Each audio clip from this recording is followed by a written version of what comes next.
Laziness. Laziness, tardy. Tardiness is late. Hindi, katamaran. Lazy. Tama ba? Tama ba yan? Tardiness late? Yung Ha? may yung point na they are expecting ayuda from the government. They are relying on that. Now they are not working. They are not moving themselves. They just want to sleep, wake up at their own time, because they are expecting this relief from the government. So, for me, personally, the government must stop this relief ayudas like that. Anomaly. Are you a member of Fortis? Those Fortis,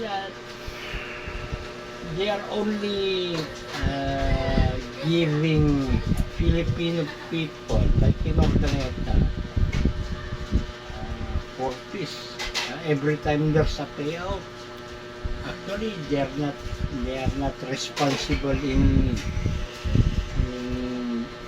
buying the money for the benefits of their children.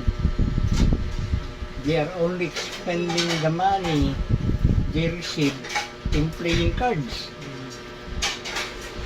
Like what? They are only playing pusoy. Gambling. Gambling.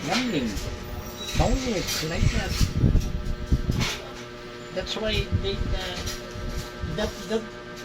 those programs must be stopped, because they're only giving the government the chance to steal taxes. Am I right? We are not authorized to speak those languages against the government, but we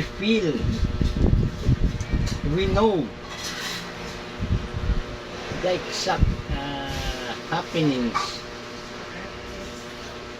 of what really happens as a taxpayer.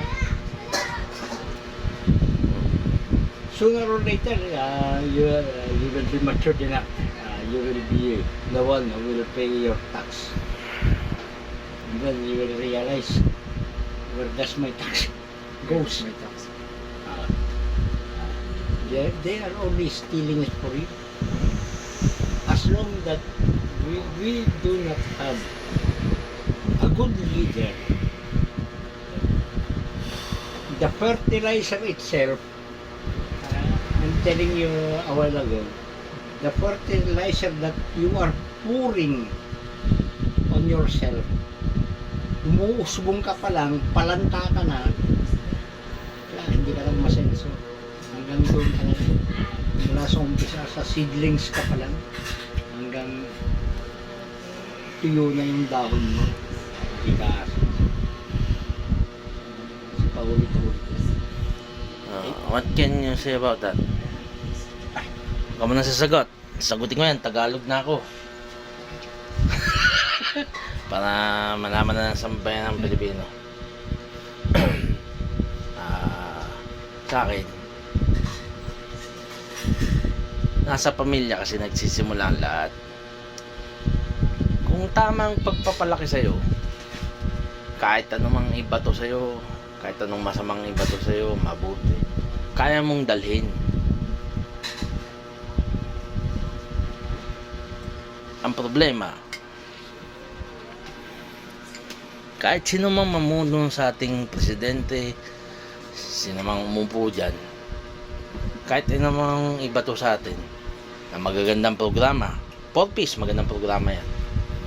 Kung mali ang pagpapalaki ng magulang natin, galing tayo sa squatter, siyempre susugal natin yan. Sugal. edukado ka, maganda pagpapalaki ng magulang mo sa'yo, natural, ibibusiness mo yan. Matalino ka eh. Yan, gaya na sabi mo, roots.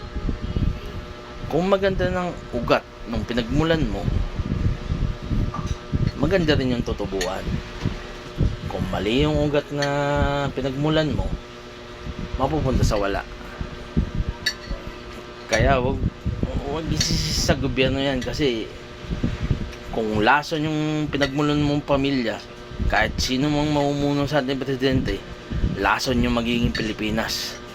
Tama? Hindi sa presidente yan, wala sa presidente yan. Nasa pamilya yan na pinagmulan mo. Kasi yung mga galit sa gobyerno, lahat yan masamang pamilya ang pinagmulan.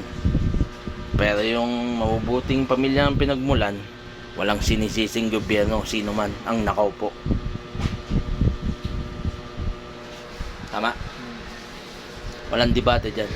Kung mabuti yung pamilyang kinalakihan mo, Doon na lang. good terms tayo doon. Sino maupo dyan ng gobyerno? Relax ka lang, relax tayo dyan, good style. Love lang, peace, yan. Pero kung ikaw, ang mga madaming pinaglalaban, yung madaming reklamo, Madalas yung mga ang lata maingay pag walang laman. Pero kung matalino, timing. kung madaming laman, hindi maingay yan. Ang mga nag-complain, yung mareklamo sa buhay, kung di ka magreklamo, satisfied ka, diba?